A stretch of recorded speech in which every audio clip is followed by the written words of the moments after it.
Good day guys! Another day, another vlog tayo. So ngayon, meron akong mga mangga dito. Ito ay galing doon sa bakuran, doon sa may baby village.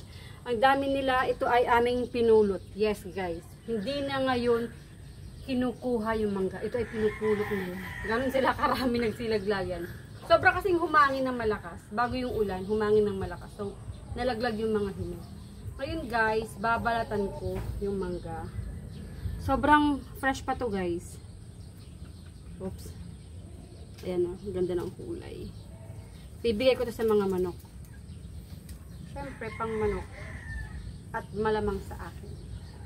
Tapos balatan guys, hiwa-hiwain mo lang ng maliliit to. Parang gumagawa ka lang ng ensaladang mangga. Yung gaganito-ganitoin mo muna.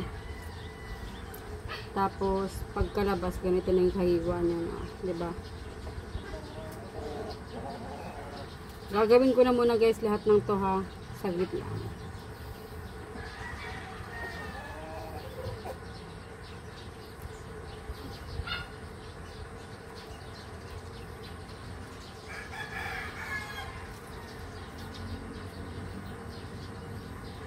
Diba? Ganyan yung pagkakahiway-walay niya.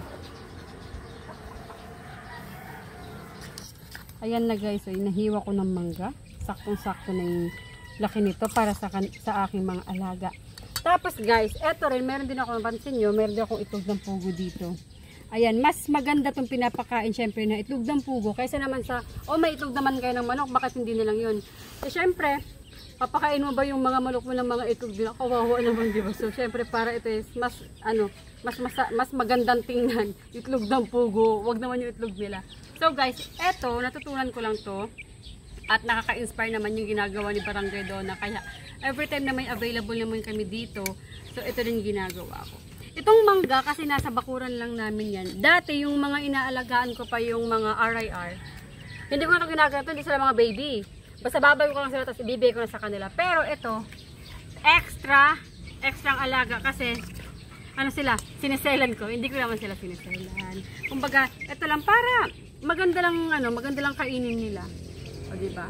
Kasi yung mga RIR dati, nakakalat lang naman sila sa baby village. So okay lang sila. Pero ito kasi nasa pen, nasa scratch, nasa talian. So kailangan ready na, hindi na sila mahihirapan. So ayan, naka-ready na yan sila, nakahiwa, naka-slice. Bali guys, ang gagawin ko dito, kukuha lang ako ng pagkain. For example lang to ha. Ito is pagkainan to ni Warhog. Wala ako nito. Ayan. Tapos magdadagdag ako ng mangga. Konti lang. Ayan. Parang fine dining ah. Tapos itlog. Ayan. So, ganyan lang ilalagay ko. Kumbaga, naging isang buong itlog ng pugo yan. Tapos mangga. Tapos half na kanilang regular food ni Warhog. So, ito na yung kanyang pagkain. So, bali guys, ito rin yung papakain ko sa aking mga iba pang mga alaga. So, iikot na ako. Ito ay ginagawa ko para sa kanila. Kung ano man yung available. Kung wari, mayroong naman available sa inyo na ganitong prutas o ganitong gulay na hindi nyo na gustong kainin or nakalimutan i-prepare, huwag nyong itapon. Pwede naman natin gawan ng paraan para sa mga alaga. Para naman, maalo sila ma-freshen up or mag-iba yung kanilang panlasa. Uy, may ganito palang pagkain. So, ayun, masasanay din sila. So, it's pakain time. Let's go! Guys, trivia. Alam nyo ba bakit kailangan unahin si Buttercup pakainin? Tingnan nyo. Kasi gaganyan siya. Baka masira yung kanyang pakpak. So, half nito. Ayan na. Tapos, isang buong itlog. Pero syempre nakahiwa na. Kumbaga, 4 pieces lang. Okay, Ay, hala. Wala namang kakain na iba niyan, Buttercup. Sa'yo lang yan. Tapos syempre lalagyan natin ng 1 tablespoon na mangga. Okay. So yan ang papakain natin sa lahat ng mga alaga. Lalong-lalo na sa mga alaga ko. Masama ng ugali, no? Yung mga alaga ko lang. Lahat naman sila papakain. Kumbaga, yan lang ipapakita ko lang sa inyo na ganyan yung kanilang food. Yung kanilang fooders today.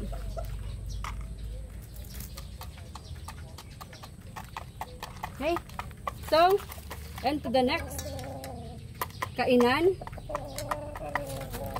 Ito naman si Baby Hawk. Si Baby Hawk ang aking pinaka-baby na manok na matakaw. Matakaw yan si Hawk.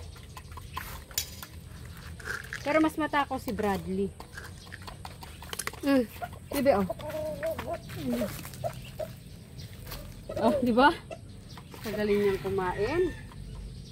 Very good yan. Imagine nyo kung ilang taon na siya. Kung ilang taon na yung pandemic. Kung ilang taon na yung pandemic, yan yung edad ni Hook. Ganyan siya katagal. Ganyan na siya katanda. So, lilipat na ako ng kainan. Punta na ako sa kabila.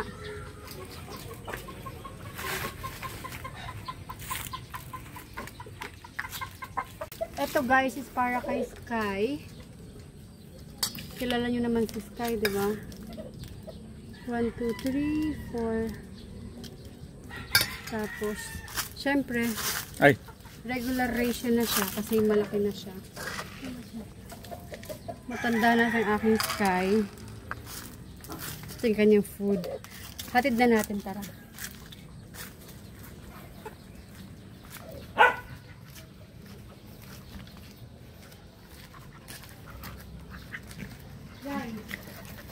In-observe ko na yung lugar ni Sky, so safe siya sa araw.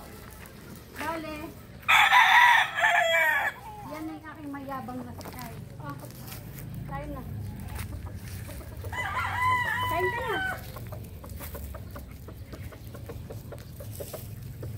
Kain na, huwag ka lang magtawag, walang lalapit sa'yo. Sige nga, subukan. Ambay, ba't di mo kaya subukan? Ambay, huwag ka dyan. So guys, ngayon, kung mapapansin nyo, malakas na kumain. Kasi na-introduce na kanya yung mga pagkain na yan dati pa, nung maliit pa siya. Kung makikita nyo sa akin mga previous na mga video kay Sky. Yung mga nagtatanong kung ano yung nasa paa ni Sky, kung nakita nyo sa akin previous video, ito ay tsinelas para sa kanyang sugat. Kasi nagkaroon siya ng sugat, prevent lang natin yun na maging tibak, kaya nakatsinelas siya. Ngayon, pagkatapos niya kumain, titingnan natin guys kung kumusta na yung kanyang paa.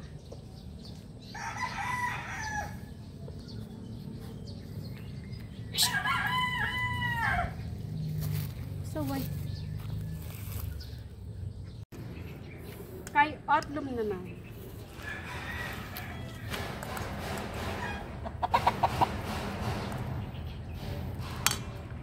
Okay. Ano yung Otlum mo? Mana? Come here. Chik chik. Ginawang sisil. Chik chik. Ang sarap ng mangga. Let's proceed. Sa isa pa.